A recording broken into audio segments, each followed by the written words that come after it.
वैसा रही ना कि जिससे जो डेटा इंजीनियरिंग हो गया।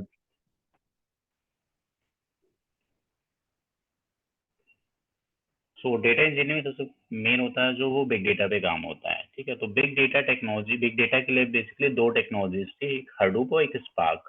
ठीक है, तो हडूप में कुछ ड्रॉबैक्स थे जिसकी वजह से स्पार्क बेटर है हडूप के कंपैरिजन में, कि वो प्रोसेसिंग ज़्यादा बेटर करता है। अच्छा, स्पार्क बेसिकली। ठीक है, तो स्पार्क के बारे में थोड़ा सा बताते हैं कुछ चीज़ें। ठीक है, तो स्पार्क में बेसिकली क्या होता सर है, क्या ये कह एक रहे थे न्यू आप? टेक्नोलॉजी है बेसिकली, ये 2007 में आई। अभी वॉइस आ रही मेरी? कोई कुछ? सर मैं तो कह रहा था सर, हेडूप के बारे में क्या बता रहे थे?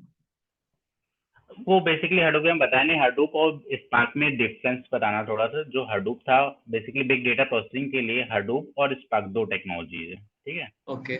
बट हडूप में क्या था, कुछ ड्रॉबैक्स थे जिसकी वजह से वो सक्सेसफुल नहीं है, लेकिन आज के टाइम पे इंडस्ट्री में यूज हो रहा है। तो हडूप के बारे में बता दे थोड़ा सा, अगर जानने की इच्छा है तो। हाँ सर, हडूप के बारे में बता दीजिए क्योंकि हडूप भी जैसा बहुत आपको जगह ठीक यूज लगे हो सर, रहा है। जैसा आपको ठीक लगे। ठीक है, ठीक है, ठीक है, नहीं थोड़ा सा बता देते, उस पर वर्किंग तो नहीं बतानी अभी। हाँ ठीक सर। है, तो हाँ बता बता दीजिए। देते हैं। तो देखो, होता क्या था, जैसे आपके पास बिग डेटा होता है, तो बिग डेटा होने के केस में किस तरीके की प्रॉब्लम्स आती है। एक तो स्टोरिंग का, है ना, डेटा स्टोर करने की प्रॉब्लम आएगी। सेकंड आएगी डेटा प्रोसेसिंग की।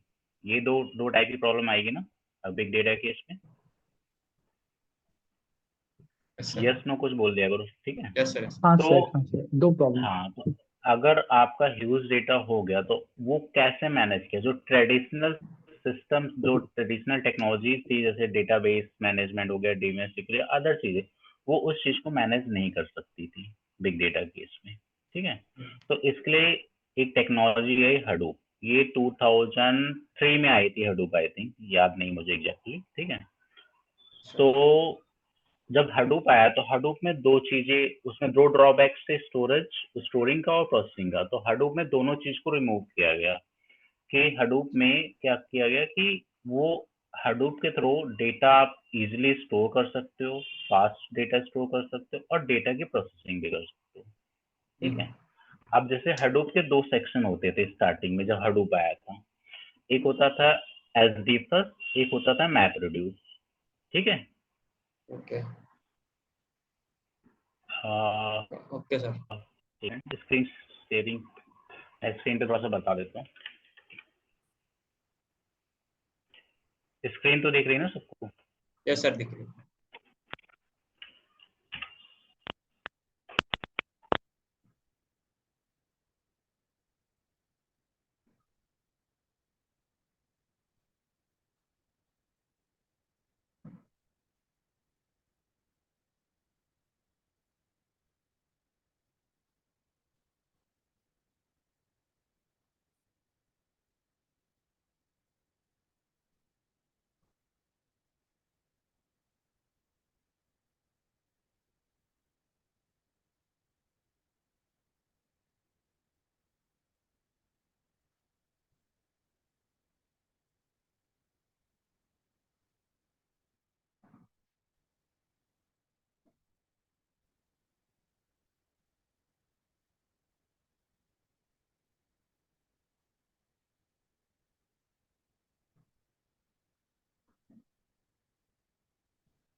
दोबारा वॉइस चलेगी क्या सर की? हाँ दोबारा से। ठीक है, वो कुछ वॉइस का प्रॉब्लम हो रहा था लैपटॉप से। तो अभी मुझे वॉइस आ रही है मेरी सब लोग को? यस सर आ रही है। हाँ सर अभी ठीक क्लियर। है। ठीक है। हाँ, तो फिर मैं बता रहा था कि हडूप के बारे में। तो हडूप में क्या था, दो सेक्शंस जब इनिशियल, ये दो टाइप की प्रॉब्लम आई थी, डेटा स्टोरिंग की और प्रोसेसिंग की। स्टोरिंग एंड प्रोसेसिंग,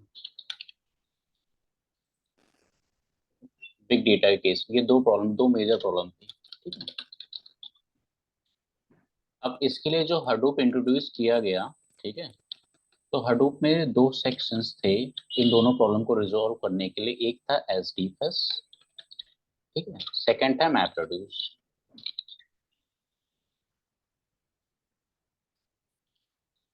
ओके, सो एसडीएफएस इसका फुल फॉर्म है Hadoop okay distributed file system. Okay, Hadoop distributed file system, इसमें क्या प्रॉब्लम रिजॉल्व करेगी कि डेटा को किस तरीके से बिग डेटा को स्टोर करना है। ठीक है, और जो डेटा हमारा एसडीएफएस में स्टोर रहेगा उस डेटा पे प्रोसेसिंग करने के लिए हम मैप्रोड्यूस यूज करते थे। ओके, ये कुछ मैप रिड्यूस। ठीक है। सर जैसे तो यहाँ पे पहले हम्म, हडूप, फिर big data storing and hmm, processing, फिर से हम्म। हडूप या एलजीएसएस या फिर उसके बाद मैप रिड्यूस। तो ऐसे ही सीक्वेंस वाइज आता है क्या? मतलब ये आपने सीक्वेंस वाइज लिखा है तो?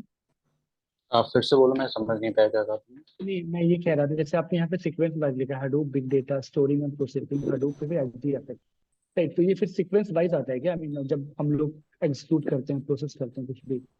अरे नहीं नहीं, ये इस पॉइंट को मत ध्यान दो, ये मैंने टर्म्स लिखे हैं, अच्छा ठीक है, इसको अच्छा अच्छा, गॉट इसको हाँ, मैं तुम्हें अच्छा। बता रहा हूँ।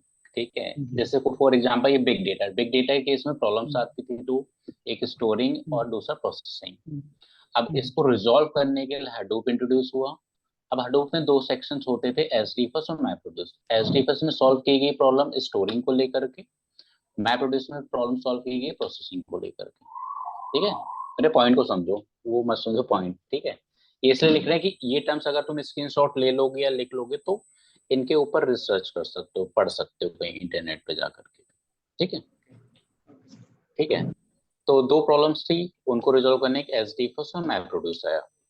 अब देखो क्या होता है कि जैसे कोई भी डेटा होता है, ठीक है ना, जैसे मैं लास्ट टाइम तुम्हें बताया था कि जैसे पेनड्राइव 2.0 3.0 में क्या डिफरेंस है, किस वजह से 3.0 पेनड्राइव में डेटा फास्ट ट्रांसफर होता है।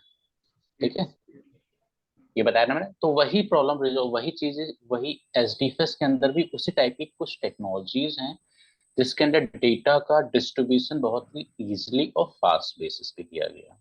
ठीक है, जैसे मैंने लास्ट टाइम तुम्हें बताया डेटा डिस्ट्रीब्यूशन, मतलब किसी वर्क को आपको फास्ट करना तो आप क्या करते हो, डिस्ट्रीब्यूशन उसको। ठीक है,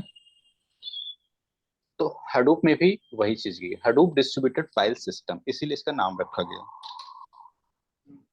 ठीक है, और एग्जांपल, अब हडूप में किस तरीके से डेटा स्टोर होता है। ठीक है, तो अब जैसे देखते हो कि जैसे तुम्हारे पास ये हार्ड डिस्क हो गया सिस्टम। ठीक है, अब हार्ड डिस्क पे अगर कोई फाइल रखते हो, जैसे 1 GB की फाइल स्टोर करते हो, ठीक है, डेस्कटॉप पे, ठीक है, तो वो आपको विजिबल होता है, वो एक सिंगल फाइल बेसिकली, है ना। बिल्कुल बिल्कुल। लेकिन एक्चुअल में बैकएंड में वो हार्ड डिस्क पे किस तरीके से डिस्ट्रीब्यूट होती है, ये चीज समझो पहले। ठीक है, ऐसा नहीं कि हार्ड डिस्क क्या एक स्टोरेज है, और हम विंडोज, हमारा हम क्या करते हैं, एक इंटरफेस यूज करते हैं, ऑपरेटिंग सिस्टम, जिसके थ्रू हम एक विजिबल होता है कि डेटा हमारे स्क्रीन पे है, मतलब आप देख सकते हो किसी फोल्डर या किसी डेस्कटॉप वगैरह पे कोई भी 1 GB की फाइल आपने पुट कर दी। ठीक है, लेकिन एक्चुअल में वो फाइल किस तरीके से हार्ड डिस्क में स्टोर हो रही है वो मैटर करता है। ठीक है, तो हार्ड डिस्क में किस तरीके से स्टोर होती है, क्योंकि देखो होता है ये सिस्टम जो आपका बनता है, एक रैम होती है हार्ड डिस्क। अब उस हार्ड डिस्क के ऊपर एक प्लेटफॉर्म पड़ता है ऑपरेटिंग सिस्टम का, ओएस, चाहे विंडो हो, लिनक्स हो, मैक हो। ठीक है, अब फर्दर आप उस ऑपरेटिंग सिस्टम पे फर्दर कई चीजों को इंस्टॉल करते हो काम करने के, जैसे आप कोई सॉफ्टवेयर यूज करते हो, सॉफ्टवेयर इंस्टॉल करते हो, डेटाबेस यूज कर रहे हो तो डेटाबेस इंस्टॉल करते हो। ठीक, अब जैसे आपने डेटाबेस भी आपने इंस्टॉल कर दिया, ठीक है, MySQL। अब उस डेटाबेस में भी कोई एंट्रीज करा रहे हो, डेटा करा रहे हो, तो आप कहते हो कि वो डेटा कहाँ स्टोर हो रहा होता है, माइस्क्यूएल डेटाबेस में, बट स्पेस कहाँ से ले रहा होता है, वो हार्ड डिस्क से, हार्ड है ना। स्टोरेज तो हार्ड डिस्क की है ना। माइस्क्यूएल तो एक प्लेटफॉर्म है कि डेटा को किस तरीके से रखना है, ठीक है, समझ रहे हो। यस सर, एक्चुअली स्टोर किस मैनर में उसको मैनेज करना है डेटा को, वो वो करता है। बट एक्चुअल में जो डेटा होता है वो स्टोर होता है कहीं ना कहीं बैकएंड में हार्ड डिस्क पे, ठीक है। तो एचडीएफएस का भी बेसिकली यही काम था। ये एक्चुअल में क्या था, हार्डवेयर रिलेटेड चीजें थी, ठीक है। जैसे पेन ड्राइव 2.0 3.0 में, अब 3.0 या पेन ड्राइव होती है या 2.0, एक्चुअल में सपोज 2 GB की पेन ड्राइव है, ठीक है, बट आप उसकी अगर मेमोरी चेक करोगे तो आपको 2 GB नहीं दिखाता, उससे कम रहता ना कुछ एमबी। बिल्कुल, यस सर, 1.6 तो तो एग्जैक्टली कम रहता है उसमें, एग्जैक्ट नहीं रहता 2 GB का साइज। तो जो मेमोरी उसमें मतलब वो फिल रहती है, तो उसमें एक्चुअल में क्या रहता है, उसमें कुछ कोड्स डाले जाते हैं किस तरीके से उस पेन ड्राइव में डेटा स्टोर होगा, ठीक है। आपने कभी पेन ड्राइव खरीदोगे, आप मेमोरी चेक करो, कभी भी फुल मेमोरी नहीं दिखाएगी। Yes sir. बिल्कुल सर। नहीं दिखाने का रीजन क्या है कि उसमें जो भी है स्पेस, ठीक है, उसमें कोई ना कोई टेक्नोलॉजी या कुछ कोड्स लिखे जाते हैं कि जो डेटा आप ट्रांसफर करोगे पेन ड्राइव में वो किस तरीके से अरेंज होगा पेन ड्राइव में, ठीक है। Yes sir. कभी पेन ड्राइव में कुछ प्रॉब्लम्स आती है तो मतलब वो सॉफ्टवेयर करप्ट हो जाता है पेन ड्राइव का, तो आपका पेन ड्राइव वेस्ट हो जाती, खराब हो जाती, ठीक है, ऐसा होता है ना। बिल्कुल सर। तो वैसे ही अगर आपने हार्ड डिस्क भी ली, अब हार्ड डिस्क पे क्या करते हो, जब आप इंस्टॉल करते हो ओएस, तो कुछ मेमोरी तो ओएस ले जाती है ना, ऑपरेटिंग सिस्टम, उसका जो मेमोरी बचती है वो आप ड्राइव बना देते हो, है ना, यस ऐसे ही होता है ना। तो अब यस ओएस, अगर हमने ओएस डाल दिया विंडोज लिनक्स या मैक, ठीक है, अब इसमें हम ओएस में किसी फाइल को ट्रांसफर कर रहे हैं एक प्लेस से दूसरे प्लेस पे या अदर से, तो अब ये जो ओएस है ये एक टेक्नोलॉजी है कि उस डेटा को ये टेक्नोलॉजी कैसे मैनेज कर रही है, ठीक है। जैसे आपने ड्राइव बना दी है सी डी एफ, कुछ डेटा आपने सी में डाल दिया, कुछ डी में डाल दिया, कुछ एफ में, तो ये मैनेज कर रहा है ना चीजों को, चाहे वो आपके सॉफ्टवेयर को मैनेज कर रहा हो, चाहे डेटा को मैनेज कर रहा हो, या आपकी चीजों को, जो भी चीजें हैं वो वैसे एक मैनेज कर रहा है ना सारी चीजों को, यस है ना। यस तो इसी तरीके से, जैसे मैंने एग्जांपल दिया, तो इसी तरीके से जो हमारा बिग डेटा हो गया लार्ज, अब बिग डेटा में देखो टेक्स्ट फाइल भी होती है, ऑडियो वीडियो इमेजेस, मतलब डिफरेंट डिफरेंट टाइप्स की फाइल्स होती हैं, डेटा होता है, ठीक है। अब उन डेटा को मैनेज कैसे करें, क्योंकि देखो माइस्क्यूएल डेटाबेस में तो एक स्ट्रक्चर डेटा ही मैनेज किया जा सकता है, ठीक है, जो डेटा रो कॉलम के फॉर्म में होता है, लेकिन भाई ऑडियो वीडियो हो गया तो माइस्क्यूएल डेटाबेस में नहीं जा सकता, या इमेजेस हो गई, है ना। अब जैसे तुम्हें भी रखना हो एक्सेल में क्या कर सकते हो, एक normally row column related data ही रख सकते हो। अगर मैं कहता हूँ इमेज को रखना है तो आप एक्सेल में नहीं रख पाओगे ऐसे, नो सर। है ना। तो अब तुम्हें एक ऐसी टेक्नोलॉजी चाहिए जो हर टाइप के डेटा को मैनेज कर सके।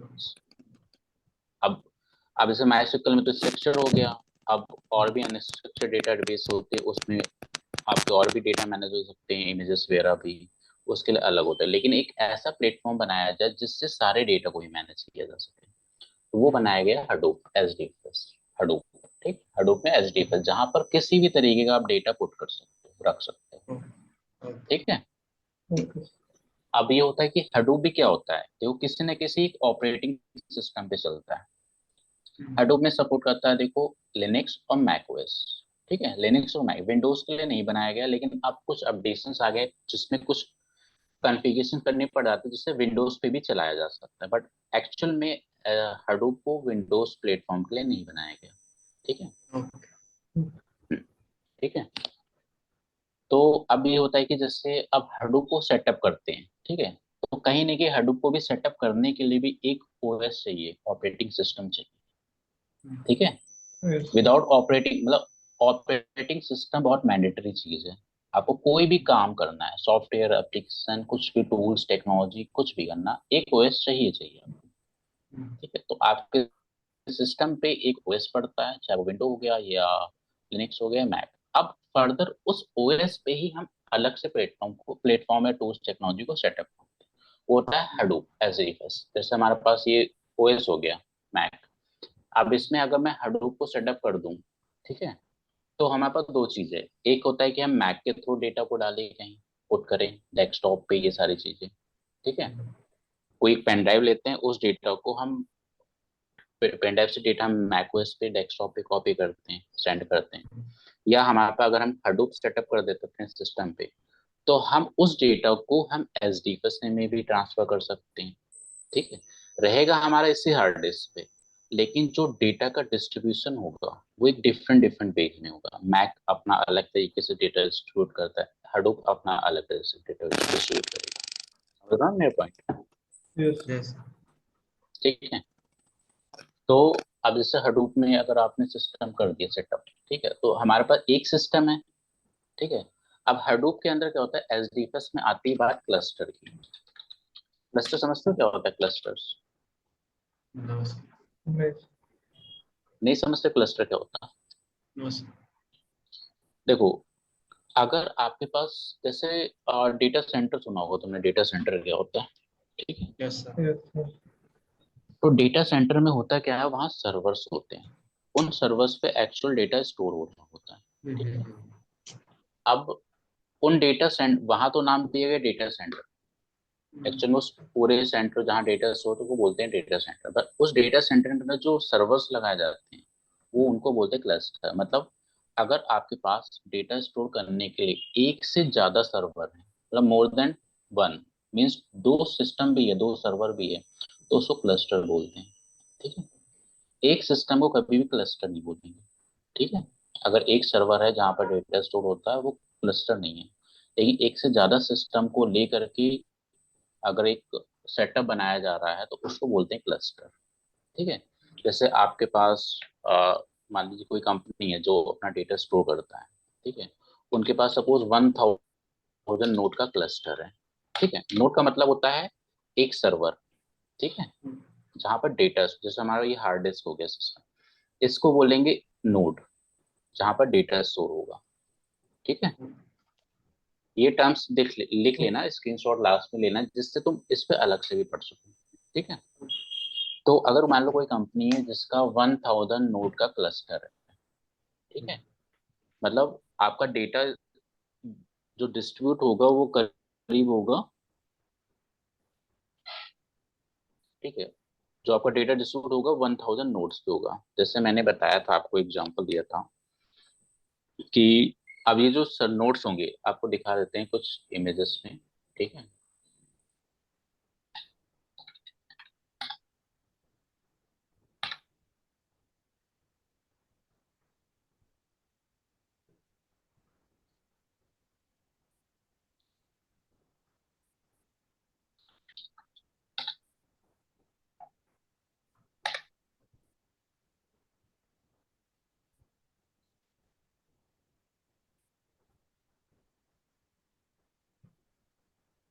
ठीक है, जैसे देखो ये सर्वर्स हो गए तुम्हारे पास, ठीक है, ये इमेज दिख रही है।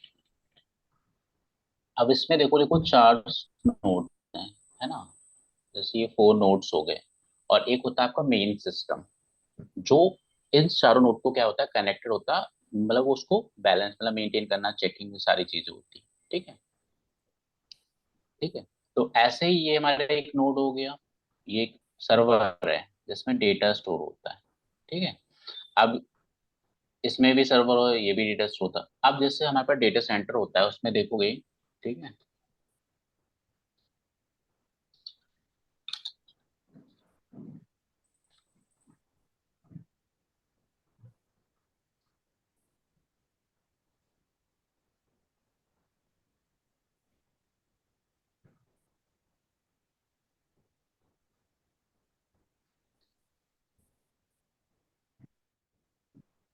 अब देखो ये देखो, अब जैसे ये डेटा सेंटर है, तो अब यहाँ पर देखो, यहाँ पर एक ये लाइन है, एक ये रो है, एक ये रो है, एक ये रो है ना, 3 रो दिख रही है आपको।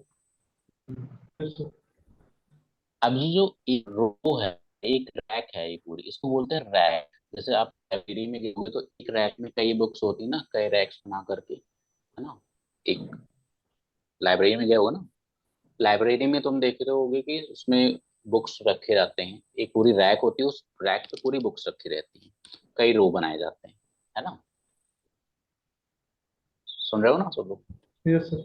Yes sir. हाँ, तो वैसे ही ये जो हमारी एक रैक है बेसिकली, ठीक है, ये सपोज हमारी ये एक नोड होता है, सॉरी, ये एक नोड है, ये पूरी एक रैक होती है, ठीक है। अब एक रैक में मल्टीपल हार्ड डिस्क होती है, जैसे ये रैक है हमारी सपोज ये, तो उसमें ये एक हार्ड डिस्क है, ये एक हार्ड डिस्क है, ये हार्ड डिस्क है, ये है, ये है, मतलब 5 हार्ड डिस्क को लगा करके हमारी एक रैक बनती है, जिसको बोलते हैं एक नोड, ठीक है। Yes sir. ओके। ठीक है, मतलब हमारे पास जो एक पूरी रैक होती है, अब जैसे मैंने यहाँ पर लिखा 1000 नोड का क्लस्टर, ठीक है, मतलब 1000 में, ठीक है, अगर एक रैक में 5 हार्ड डिस्क है, मतलब 5 सिस्टम्स लग रहे हैं, मतलब वो 5 एक नोड का मतलब कंप्यूटर होता है पूरा, ठीक है, तो एक नोड में 5 5 तुम्हारे सर्वर्स लगाए जा रहे हैं, मतलब 5 सर्वर का एक नोड बना रहे हैं, ठीक है, जैसे यहाँ पर दिख रहा है आपको सपोज, ठीक। तो ऐसे ही ये सपोज हमारे पास सपोज 1 TB की एक सर्वर है, 2 TB की, 3 TB की, ऐसे करके टोटल एक रैक कितने टीबी को हो गया, 5 TB की पूरी एक नोड हो गई, ठीक है, ये एग्जांपल बता रहे तुम्हें। Yes sir. तो ये हमारा ऐसे डेटा होता है बेसिकली, डेटा सेंटर में इस तरीके से मल्टीपल रैक्स लगते हैं, जिनके अंदर हर रैक में सर्वर्स होते हैं, अब किसी में 5 होते हैं, किसी में ज्यादा होते होंगे, ठीक है। तो इस तरीके से अब जो हडूप हो गया, ठीक है, हडूप जैसे ये जो डेटा सेंटर्स बनाए गए, जैसे अमेजोन के डेटा सेंटर या गूगल, तो उनकी टेक्नोलॉजी है, उनकी खुद की भी टेक्नोलॉजी है डेटा सेंटर्स को बनाने की, ठीक है। अब जैसे हडूप में बहुत से टूल्स डेवलप किए गए हैं, फेसबुक गूगल ने, ठीक है, अमेजोन ने, इन्होंने बहुत से टूल्स डेवलप किए हैं हडूप पे जो काम कर सके, ठीक है। इनिशियल में हडूप में कोई टूल नहीं था, सिर्फ एसडीफस और मैप प्रोड्यूस था, उसके बाद कुछ और डेवलपमेंट हुई, ठीक है। Yes sir. हाँ। तो जैसे हमारे पास 1000 नोड हो गया, ठीक है।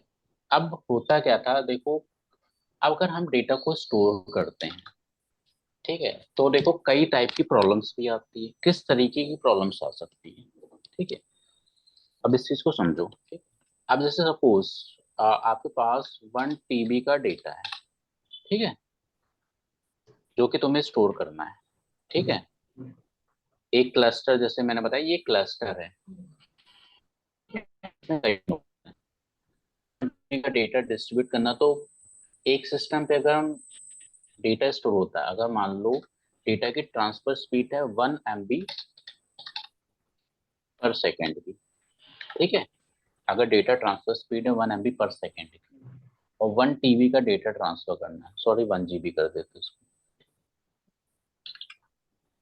ठीक है, 1 GB पर सेकेंड डेटा ट्रांसफर करने की स्पीड है, और अगर हमारे पास एक सिंगल नोड है, तो अगर हम डेटा ट्रांसफर करते हैं तो करीब कितना टाइम जाएगा, 1024 सेकेंड्स लग जाएंगे, है ना।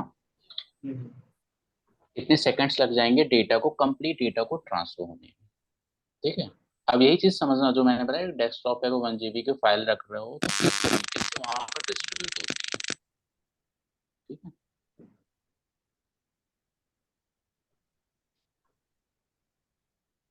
एक मिनट रुकना।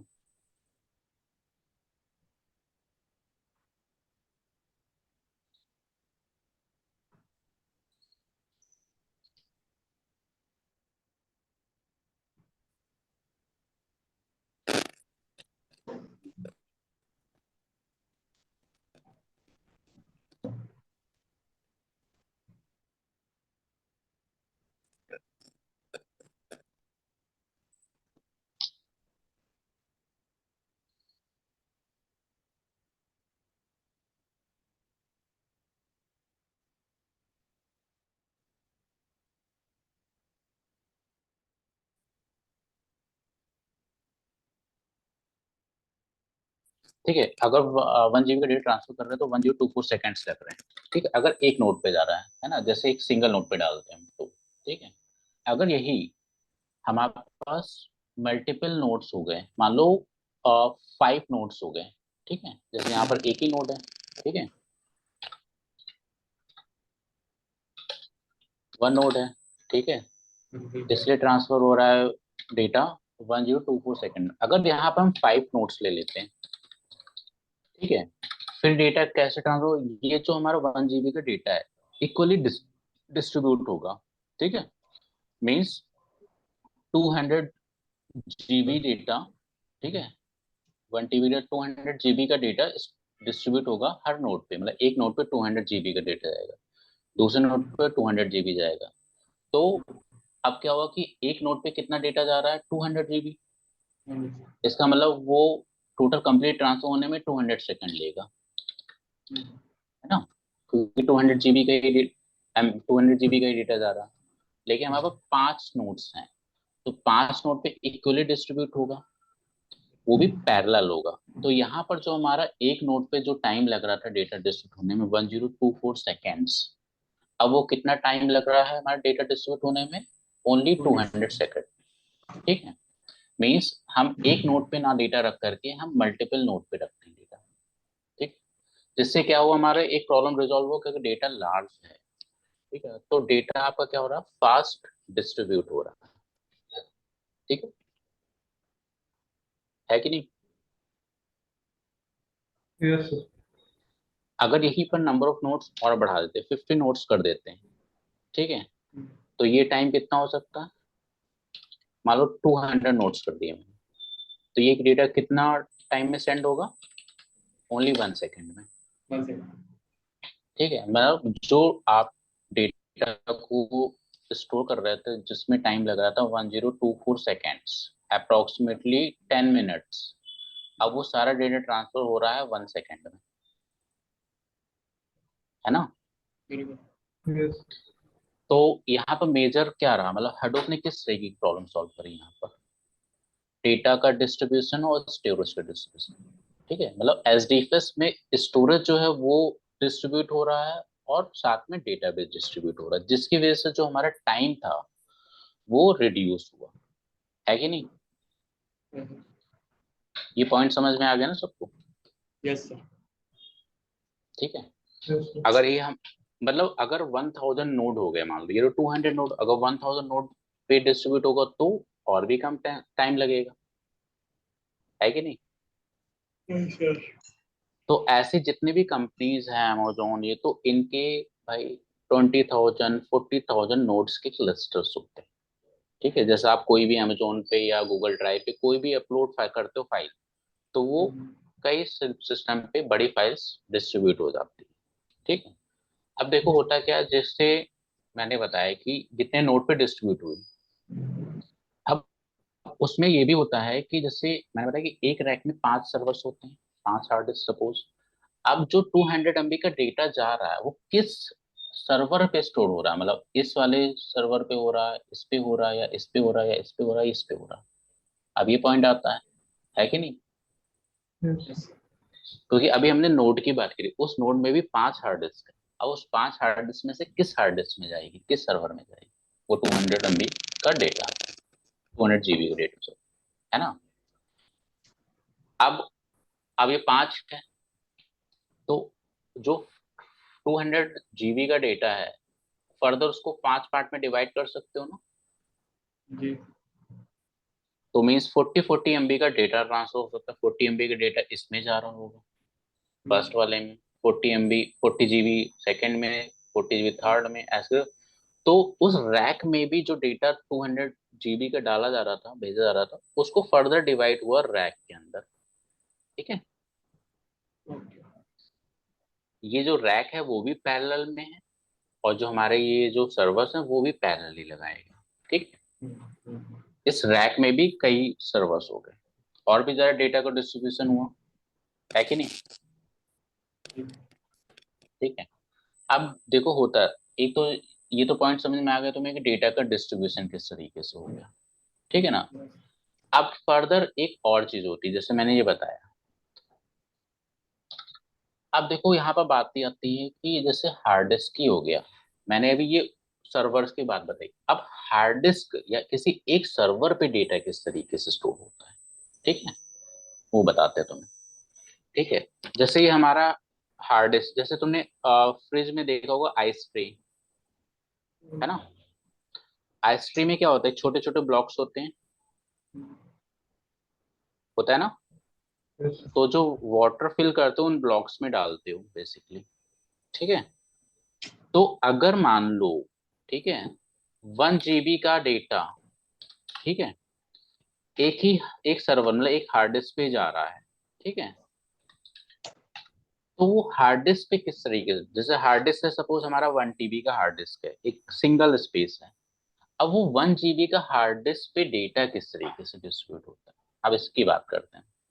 अभी मैंने नोट की बात करी, देखो कितना ज्यादा डिस्ट्रीब्यूशन हो रहा है चीजों का, ठीक है, मेरे पॉइंट को समझ रहा हो ना, कोई डाउट तो नहीं है, यस यस आगे। ठीक है। अब देखो फर्दर, अभी जैसे मैंने बात करी तुमसे नोड की, नोड के बाद हम सर्वर्स की बात आए, अब उस पर्टिकुलर सर्वर के अंदर कैसे डेटा डिस्ट्रीब्यूट हो रहा है, ठीक है, वो बता रहा है तुम्हें। तो जैसे हार्ड डिस्क हो गया 1 GB 1 TB का, और 1 GB का तुम्हें डेटा स्टोर कराना है, तो जो जैसे हमारा ये स्क्रीन हो गया, ये कंप्लीट एक फ्लैट हार्ड डिस्क हो गई, ठीक है। अब अपनी स्क्रीन को, इस स्क्रीन को, जैसे तुमने आइस ट्रे मैंने बताया, आइस ट्रे में ब्लॉक्स होते छोटे छोटे, ठीक है, तो मैंने जैसे 1 TB का हार्ड डिस्क, ठीक है, ये है, तो हम पूरे 1 TB को हम 1 MB के ब्लॉक्स में डिवाइड कर देते हैं डेटा को, मतलब अपने जो स्टोरेज है हमारा 1 TB का, उसको छोटे छोटे ब्लॉक्स बना दिए मैंने, ठीक है, 1 MB का, समझ रहे हो, Yes, sir. ठीक है। जैसे एग्जाम्पल ले लो, जो तुम्हारी कंप्लीट आइस ट्रे है, ठीक है, वो एक 1 TB की हार्ड डिस्क है, और उस 1 TB में हमने फर्दर छोटे छोटे ब्लॉक्स बना दिए 1 MB के, ओके, Okay. ठीक है। अब जैसे फॉर एग्जांपल मैंने बताया कि सपोज 1 MB का डेटा ट्रांसफर होने में 1 सेकेंड लगता है, ठीक है, Yes, sir. तो अगर हमें सपोज 100 MB का डेटा ट्रांसफर करना है अपने हार्ड डिस्क पे, जैसे Understood. ब्लॉक्स बन गए, 1 MB के ब्लॉक्स बन गए, ठीक है, तो एक ब्लॉक में जाता है डेटा, ठीक है, तो वो 1 सेकेंड लेता है ब्लॉक। अब यहाँ पर देखो जो 1 GB का डेटा है ना, वो भी देखो 1 MB के पार्ट में डिवाइड होगा। अगर ब्लॉक तुमने 1 MB का बनाया है तो 2 MB का डेटा तो जा नहीं सकता उसमें, है ना, हाँ, तो फिर जब तुमने स्टोरेज को डिस्ट्रीब्यूट कर दिया 1 MB के लिए, तो अब तुम्हें डेटा को भी डिस्ट्रीब्यूट करना पड़ेगा 1 MB के साइज में, क्योंकि 2 MB का डेटा आप डालोगे, ब्लॉक ही नहीं खाली है, ब्लॉक में जगह ही नहीं 2 MB का, तो जाएगा ही नहीं, तो टेक्नोलॉजी उस डेटा को ऑटोमेटिकली डिवाइड करती है। तो अगर 1 MB का डेटा उस ब्लॉक में स्टोर होने में 1 सेकंड लगता है, तो अगर हम 100 MB का डेटा ट्रांसफर कर रहे हैं तो कितना सेकंड लगेगा, 100 100 सेकंड, ठीक है। हाँ, sir. अब देखो हमारे पास ये एक सिंगल सिस्टम है, ठीक है, एक सिंगल सिस्टम है। अब इसमें हमारे पास कोई टेक्नोलॉजी ऐसी नहीं है, ठीक है, कि हम इसको कम टाइम में भेज सके, मतलब हम 100 सेकंड को हमको 10 सेकंड में भेजना है, तो हमारे पास कोई टेक्नोलॉजी जैसे वहां पर डिस्ट्रीब्यूट कर दिया हमने, तो यहाँ पर अब हम डेटा को डिस्ट्रीब्यूट नहीं कर सकते, ठीक है, ठीक है, तो ये हमारा 100 सेकंड लगा, ठीक है। अब जैसे देखो होता क्या है कि डिफरेंट डिफरेंट हार्ड डिस्क होती है, तो डिफरेंट डिफरेंट उसकी क्वालिटी होती है, कॉन्फ़िगरेशंस होती है ना, जैसे मार्केट में तुमने हार्ड डिस्क खरीदी, तो हर एक की कॉन्फ़िगरेशन अलग अलग होती है, कुछ बेटर होती है, कुछ नहीं बेटर होती है ना। तो जैसे मैंने कहा कि जो ब्लॉक्स हो गए, जैसे 1 MB का डेटा जा रहा है, तो एक्चुअल में इस हार्ड डिस्क में ब्लॉक का साइज है सिर्फ 1 MB, ठीक है, 1 MB ब्लॉक का साइज है,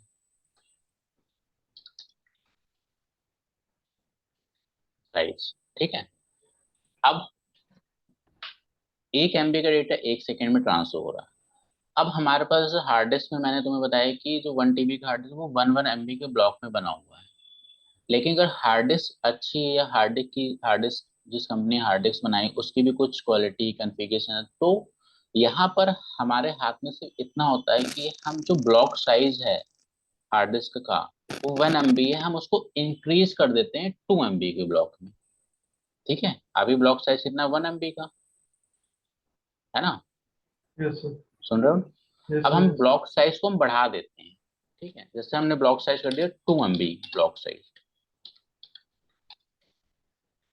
ठीक है, अब देखो, अब यहाँ पे मैंने 1 MB, क्योंकि यहाँ पे 1 MB का ही ब्लॉक था। एक ब्लॉक में डेटा जाने में, एक कंप्लीट ब्लॉक को फिल होने में करीब 1 सेकंड लगता है। ठीक है, लेकिन अगर हमारे पास हार्ड डिस्क बेटर है तो हम यहाँ पर ब्लॉक साइज को बढ़ा देते हैं, तो एक ब्लॉक को फिल होने में 1 सेकंड लगता है। अगर हमारे पास 100 MB का डेटा है तो हमने यहाँ पर क्या किया कि ब्लॉक साइज को बढ़ा दिया हार्ड डिस्क को, क्योंकि एक ब्लॉक में जाने में सिर्फ 1 ही सेकंड लग रहा है। क्योंकि ब्लॉक साइज देखो, ब्लॉक का भी साइज 1 ही MB था और डेटा का भी 1 ही MB था। अब हमने ब्लॉक साइज को बढ़ाया, 2 MB कर दिया, तो अब 2 MB का डेटा जाने में भी 1 ही सेकंड लगेगा।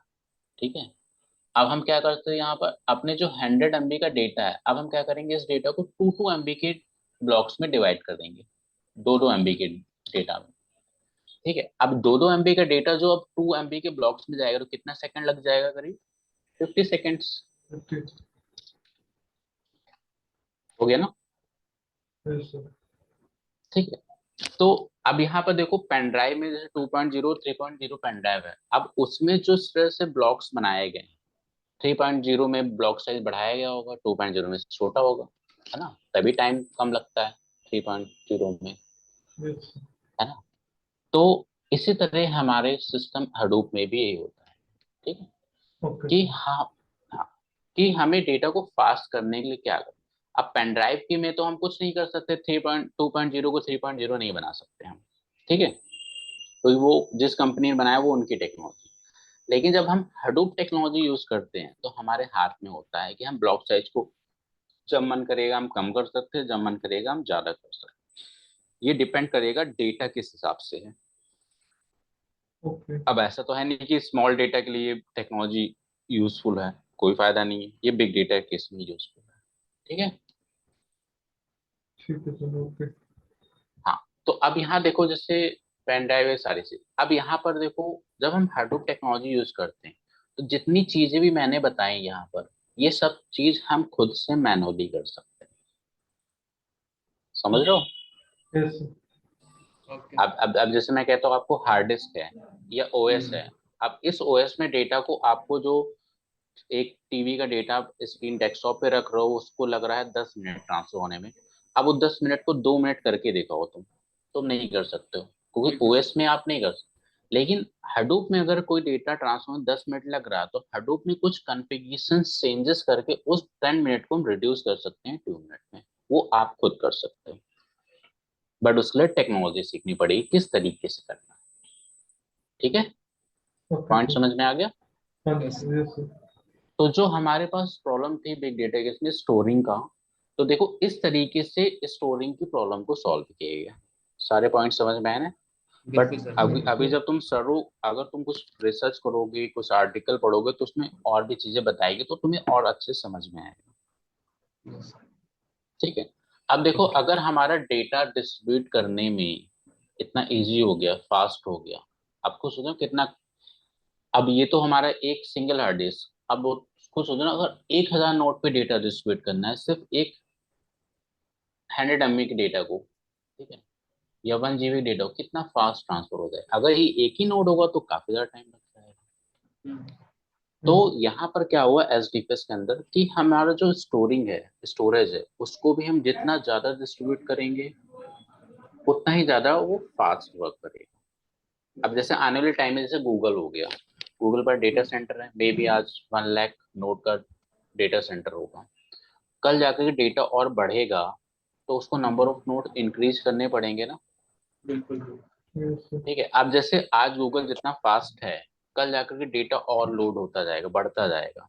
ठीक है, तो तुम मुझे बताओ क्या गूगल और स्लो होगा या फास्ट होगा? अगर वो अपने नंबर ऑफ नोड्स को बढ़ाता जाएगा तो गूगल तो और भी ज्यादा फास्ट होता जाएगा, बिल्कुल। है ना। यस सर, यस लेकिन अगर वहीं स्टॉप कर देगी, इतने ही नोड रखने हैं, तो एक तो क्या होता है, कैपेसिटी भी फुल हो जाएगी कुछ टाइम में, लेकिन अब डेटा और बढ़ता जा रहा तो नंबर ऑफ नोड तो बढ़ाने ही पड़ेंगे ना उसको।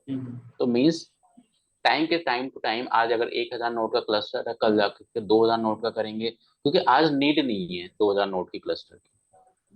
ठीक है, मैं कह रहा हूँ आज की डेट में 1000 नोड का क्लस्टर सफिशियंट है डेटा को मैनेज करने की। आज मैं 2000 नोड का क्लस्टर लगा करके क्यों अपनी कॉस्ट बढ़ाऊं? जब रिक्वायर्ड होगा डेटा उस हिसाब से बढ़ रहा होगा तो हम 2000 नोड का क्लस्टर रखेंगे। आज तो इतने में काम चल रहा है, कल जाकर के डेटा बढ़ेगा तो नोड क्या होता है सर? नंबर ऑफ नोड्स बढ़ते जाएंगे। इट मीन्स आपका जो डेटा स्टोरिंग की जो टाइमिंग है वो और भी ज्यादा, उसकी परफॉर्मेंस बढ़ती जाएगी, और भी ज्यादा फास्ट डेटा स्टोर होगा तुम्हारा। ठीक है सर हाँ, नोड क्या होता है, कुछ कैसे डिस्क्राइब कर सकते हैं? फिर से बोलो।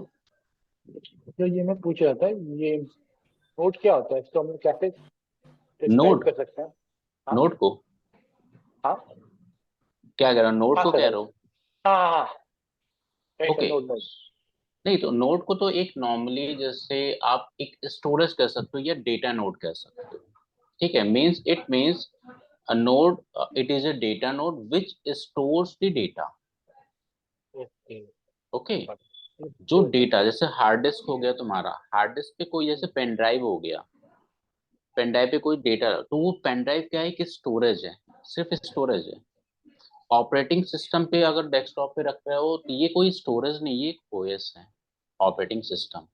और पेन ड्राइव एक स्टोरेज है, मेमोरी कार्ड एक स्टोरेज है, ऐसे ही हडूप में एसडीफएस एक स्टोरेज है।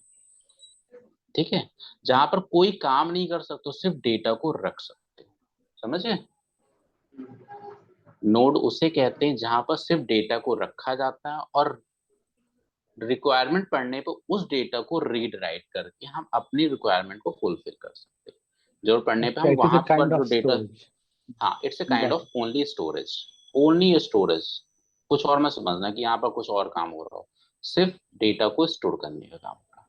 ठीक, हाँ समझ आ गया, थैंक यू सर। ओके। हाँ, इसको हार्ड डिस्क की समझो, जैसे तुम एक्सटर्नल हार्ड डिस्क यूज कर रहे हो तो तुमने अपना डेटा ला करके हार्ड डिस्क में कुछ स्टोर कर दिया, तो वो एक स्टोरेज ही तो हुआ तुम्हारा, है ना? अंडरस्टूड। तो अब यहाँ पर देखो कि ये नोट्स हो गए, 1 2 3 4, ये तुम्हारे नोट्स हो गए, यहाँ पर सिर्फ डेटा को स्टोर करना है। अब एक और सिस्टम होता है, जैसे ये हमारा मेन सिस्टम हो गया। ठीक है, इस सिस्टम से हम इस डेटा को ऑपरेट करते हैं। जैसे आपके हार्ड डिस्क पे आपने कोई डेटा रख दिया, जैसे डेस्कटॉप पे कोई 1 TB की फाइल रख दी, अब अपने ऑपरेटिंग सिस्टम के थ्रू उस 1 TB के डेटा पे आप रीड राइट करते हो, चाहे ऑडियो हो, चाहे वीडियो हो, चाहे टेक्स्ट फाइल हो, है ना? वर्क करते हो ना? ठीक है, तो ओएस जैसी टेक्नोलॉजी ने उस डेटा को स्टोर भी करा और फिर अलग से हमको कुछ चीजें प्रोवाइड की जिससे हम उस डेटा पे प्रोसेस कर सकते हैं। अगर आप वीडियो प्ले कर रहे हो तो मतलब वो प्रोसेस कर रहे हो डेटा, ठीक है, या कोई फाइल ओपन कर रहे हो मीन्स प्रोसेस कर रहे हो। तो ऐसे हमारे पे एक और सिस्टम होता है, जो ये सिस्टम सारे नोड से कनेक्टेड होता है कि अगर मुझे किसी डेटा प्रोसेस करना है, यहाँ से क्वेरी हिट होगी, उस डेटा नोड पे जाएगी, उस डेटा को रीड करेगी और फिर वहां से आउटपुट निकाल करके हमें प्रोवाइड करेगी। ये प्रोसेस होता है। तो अब सेकंड चीज क्या आ गई कि जैसे हमने एसडीएफएस के बारे में बताया, अब नेक्स्ट चीज आती है हमारे पास मैप रिड्यूस। एसडीएफएस होता है मैप रिड्यूस।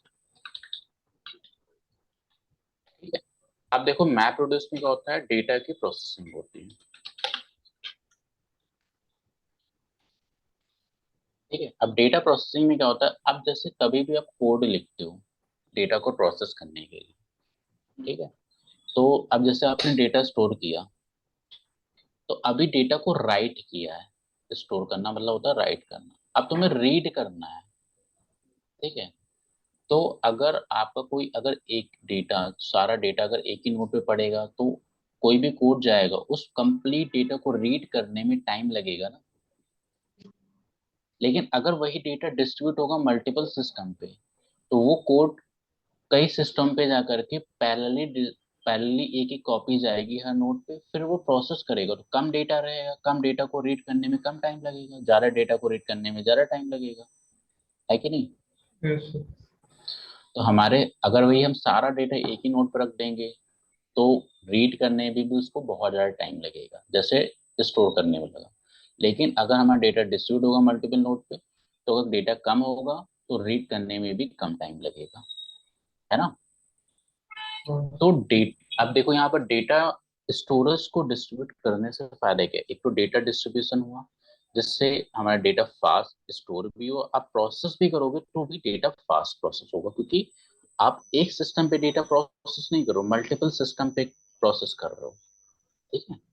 अगर मल्टीपल सिस्टम पे प्रोसेस कर रहे हो तो इसका मतलब ये होता है आपका काम और जल्दी होगा। जैसे मैं लास्ट टाइम मैंने एग्जांपल दिया कि एक घर को बनाने में एक बंदा 100 दिन लगाता है, तो अगर वही 100 दिन के घर को बनाने में अगर मुझे 10 दिन में बनवाना है तो हम क्या कर रहे हैं, वर्कर बढ़ा दे रहे हैं, है ना। तो यहाँ पर भी वही चीज किया गया। तो अब देखो यहाँ पर एडवांटेज क्या हो, यहाँ पर देखो एच डी प्लस हडूप आने का मेन जो रीजन है वो हो गया डिस्ट्रीब्यूशन, डेटा डिस्ट्रीब्यूशन, ठीक है। yes, अब देखो एक ड्रॉबैक था, ठीक है। अब अब जैसे हडूप में क्या होता है कि जैसे भी जितने भी डेटा सेंटर बनाते हैं कंपनी, तो वो जो कमर्शियल सर्वर्स होते हैं वो काफी ज्यादा कॉस्टली होते हैं। लेकिन जो हडूप है वो चीप, मतलब एक कम्युनिटी हार्डवेयर वो होते हैं जो हम यूज करते हैं, हम और तुम, ठीक। जैसे हम जो सिस्टम यूज कर रहे हैं या जो तुम सिस्टम यूज, वो कम्युनिटी हार्डवेयर है, वो सस्ते हार्डवेयर हैं, ठीक है। बट जो कमर्शियल सिस्टम्स होते हैं, सर्वर्स होते हैं, वो काफी ज्यादा कॉस्टली होते हैं, ठीक है। जैसे अगर मैं पर्सनल सर्वर यूज करो, मान लो 50,000 का है लैपटॉप, ठीक है। लेकिन जो कंपनी यूज करती है सर्वर्स में, एक सर्वर एक सिस्टम ही होता है, वो उनका 5 लाख का होता होगा, 2 lakhs का होता होगा, है ना। क्योंकि उनकी जो क्वालिटी होती है कॉन्फ़िगरेशन वो ज्यादा बेटर होती है हमारे सिस्टम से, ठीक है। लेकिन जो उनकी टूल से टेक्नोलॉजी है वो सिर्फ अच्छे सॉफ्टवेयर अच्छे हार्डवेयर पे ही काम करते हैं। लेकिन जो हडूप है ये किसी भी सिस्टम पे काम कर सकता है, हमारा कम्युनिटी, मतलब हम अपने सिस्टम पे भी हडूप जैसी टेक्नोलॉजी को सेटअप कर सकते हैं। हम अपने लैपटॉप से भी सर्वर्स बना सकते हैं, मतलब एक सस्ते हार्डवेयर को लेकर के भी सर्वर बनाया जाता है, ठीक है। okay, तो अब देखिए, अब यहाँ पे मैप प्रोड्यूस ने जो डेटा प्रोसेसिंग होती थी, तो एक होती थी जावा, स्काला और पाइथन, ठीक है। 3 लैंग्वेज को लेकर के यहाँ पर डेटा की प्रोसेसिंग करी जाती है। अब यहाँ पर जावा, स्काला, पाइथन जो डेटा प्रोसेसिंग करी, यहाँ पर मतलब हार्ड कोर प्रोग्रामिंग होती थी, मतलब ठीक है, बहुत ही ज्यादा टिपिकल प्रोग्रामिंग होती थी डेटा को प्रोसेस करने के लिए, ठीक है। यहाँ पूरी लैंग्वेज लिखी जाती थी कंप्लीट A to Z, कोई बनी बनाई रेडीमेड चीजें नहीं थी मैप प्रोड्यूस के अंदर, ठीक है, समझ लो।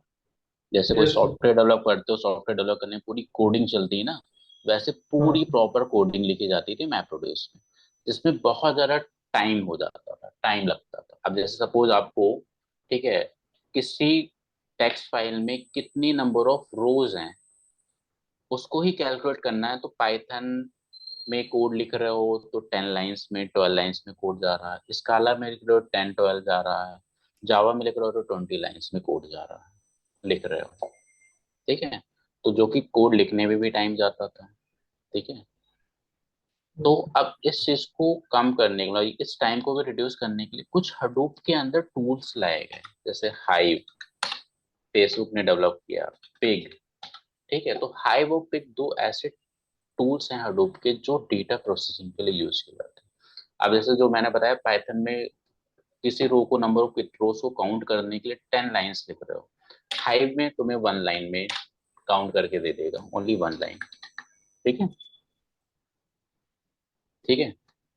पिग में, ठीक है, 2 लाइन्स में आप कोड लिखोगे आपका काम हो जाएगा, ओके। yes, सर एक्चुअली मेरा एक यहाँ पे क्वेश्चन था। हम्म जैसे हम लोग पहले डेटा प्रोसेसिंग के लिए 3 लैंग्वेजेस कर रहे थे, जावा, स्कैला और पाइथन, राइट। फिर हम्म उसको हाइव और पिग रिप्लेस कर लिया, राइट। तो हाइव और पिग को हम लोग क्या ट्रीट करेंगे? Is it a kind of programming language और is it kind of some देखो different tools that is used for data देखो प्रोसेसिंग? ये एक्चुअल में एक लैंग्वेज बनाई गई, ठीक है, अच्छा। जो MapReduce पे सपोर्ट करती है। जैसे हाइव को बोलते हैं HQL, ठीक है, हाइव क्वेरी लैंग्वेज। इसमें सिक्वल टाइप की क्वेरीज हम एग्जीक्यूट करते हैं। जैसे आपने सिक्वल डेटाबेस पढ़ा होगा, तो sequel create table select star type की क्वेरीज चलाते हैं हाइव में, ठीक। और पिग क्या है? पिग एक स्क्रिप्टिंग लैंग्वेज है।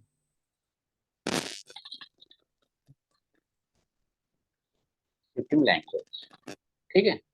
अब जावा क्या है? एक प्रोग्रामिंग लैंग्वेज है ना।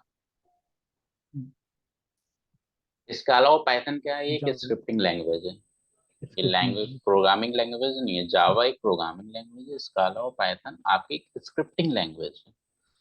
और हाइव तुम्हारी स्ट्रक्चर क्वेरी लैंग्वेज है, और पिग तुम्हारी स्क्रिप्टिंग लैंग्वेज होगी, ठीक है। तो अब मैंने बताया कि जो कोड जो काम करने के लिए जो पाइथन में कोड लिखते हैं 10 लाइंस में, स्काला में 10, जावा में 20 लाइंस, वही चीज अगर हाइव में आ गए तो वो एक लाइन में हमारा काम हो जा रहा, पिग में आ गए 2 लाइन में। तो इस चीज को काम जब इनिशियल में हडूप आया तो ये कोई टूल्स नहीं, इस समय हडूप के अंदर 100+ टूल्स हैं, ठीक है। हाइव, पिग, स्कूप, फ्लूम, तो हर एक टूल का एक डिफरेंट डिफरेंट वर्क है, ठीक है। लेकिन अगर आपको कोई भी टूल नहीं आता, सारे टूलों का काम ये 3 लैंग्वेज करती है मैप्रोडूस के अंदर, लेकिन आपको कोड बहुत लेंथी लिखना पड़ेगा। इसके लिए आपको प्रोग्रामिंग अच्छी होनी चाहिए। जैसे अभी आपने जो बेसिक्स पाइथन पढ़ा, उतने से आप यहाँ पर हडूप में काम नहीं कर सकते, मैप्रोडूस में काम नहीं कर सकते, ठीक। जैसे बेसिक्स पाइथन पढ़ ली, उतने से काम नहीं होगा। बहुत अच्छे लेवल पे तुम्हें पाइथन पढ़नी पड़ेगी, ठीक है। समझ रहे हो? Yes sir. Yes sir. अगर मैप्रोडूस में आए हो तो बहुत अच्छे लेवल पे पाइथन आनी चाहिए। ये नहीं कि जितना तुमने सीखा इतने से आप काम करो, इतने से आप कुछ एक टेक्स्ट फाइल भी रीड नहीं कर पाओगे, काम करने की बात ही छोड़ दो मैप्रोडूस में, ठीक है। तो फिर इसका रिप्लेसमेंट सर वही हाइव और पिग ही होगा ना, मतलब? नहीं, रिप्लेसमेंट नहीं। देखो, हम चलाते तो हाइव हैं, ठीक है, हाँ। लेकिन बैकएंड में मैप, ये जो हाइव की जो क्वेरी होती है वो कन्वर्ट होती है मैप्रोडूस प्रोग्राम में, फिर वो जाती है एग्जीक्यूट होती है एचडीएफएस, ठीक है। बट ये जैसे ना कि प्लेटफॉर्म बना दिया गया, हम जिससे इजी, मतलब इजीली हम क्वेरी को राइट कर सके, कोड लिख सके, ठीक है। ये कन्वर्ट होता है, ये कोड आपका कन्वर्ट होता है मैप्रोडूस प्रोग्राम में, फिर जाकर के एग्जीक्यूट होता है। पर डायरेक्ट हम पाइथन, स्काला, जावा में कोई कोड नहीं लिखते, ठीक है। देखो, एक दिन में समझ नहीं आएगी, ये मैं बस अवेयरनेस पे समझा रहा हूँ, ये तुम्हें समझने बहुत टाइम लगेगा, बट समझो पॉइंट को, ठीक है। अब जैसे तुमने जितनी पाइथन पढ़ी, इतनी पाइथन से काम हडूप एचडीएफएस मैप्रोडूस में नहीं कर सकते, ठीक है। हाँ, आप, लेकिन अब जावा, स्काला, पाइथन को सीखने के लिए बहुत ज्यादा टाइम लगता है, कंप्लीट जावा, स्काला, पाइथन। लेकिन अगर हाइव सीखते हो, बहुत कम टाइम में सीख जाओगे। टेक सीखोगे, वो भी बहुत कम टाइम में, 2 से 3 दिन, 4 दिन लगते हैं। सिक्वल, जैसे तुमने किसी लास्ट क्लास में बोला कि सिक्वल डेटाबेस बताया जाएगी, सिक्वल को अगर तुम बैठोगे 1 दिन में सीख जाओगे, डेली प्रैक्टिस करते हो, महीने भर में एक्सपर्ट हो जाओगे। पाइथन में कभी नहीं बनोगे, उसके सालों लग जाएंगे, ठीक है, ठीक है। Yes sir. तो अब ये चीजें हैं, ठीक है। तो इतना समझ में आ गया ना पार्ट तुम्हें, मैप्रोड्यूस और ये सारी चीजें। तो ये था एसडीएफएस। तो अब यहाँ पर देखो, यहाँ पर अब देखो, हडूप में क्या होता है, जब भी हम कोई कोड लिखते हैं, प्रोसेस करते हैं डेटा, तो जो हम क्वेरी लिखते हैं, क्वेरी चलाते हैं, वो डेटा जाके प्रोसेस होता है, कोड होता है, उठ के जाता है डेटा नोड पे। अब वहां पर प्रोसेस करता है। अब देखो, ये कोई स्टोरेज है। अगर आप डेटा को अगर रैम में रीड करते हो तो बहुत ज्यादा फास्ट होता है सिस्टम। जैसे आपका सिस्टम सपोज स्लो हो जाता है, तो आप क्या कहते हो? अगर आपका सिस्टम स्लो हो गया बहुत ज्यादा, तो क्या करोगे? रैम बढ़ाओगे या हार्ड डिस्क बढ़ाओगे? हार्ड डिस्क बढ़ाएंगे सर। क्या? रैम। Hard disk.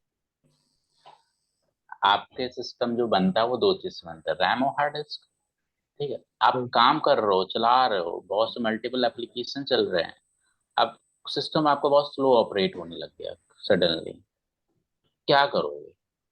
आपकी हम रैम हार्ड बढ़ाएंगे। डिस्क 1 TB की हार्ड डिस्क, उसमें 200 ही GB फिल हुआ है, 800 जीबी पूरा खाली पड़ा हुआ है, रैम बढ़ा बट फिर देना। भी रैम बढ़ा देंगे सर।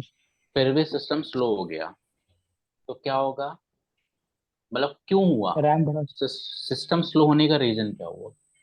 कुछ प्रोसेस कर रहे हो, कुछ चीजें चला रहे हो, चाहे एप्लीकेशन चला रहे हो, चाहे जैसे मैं जूम चला रहा हूँ, ये जूम चला रहे हैं या डेस्कटॉप ओपन है, ब्राउजर ओपन है, ये कहाँ पर ओपन हो रहा है? ये कहाँ की मेमोरी यूटिलाइज कर रहा है? ये रैम की रैम। मेमोरी यूटिलाइज कर रहा है। मतलब ये प्रोसेस चल रहा है, कुछ ना कुछ वर्क कर रहे हैं, तो रैम की मेमोरी यूटिलाइज हो रही है। ठीक है, अगर ये हमारा एक साथ बहुत ज्यादा फाइल्स और एप्लीकेशन ओपन है तो पूरी रैम फुल हो जाएगी, तो उस केस में क्या होगा, सिस्टम स्लो हो जाएगा।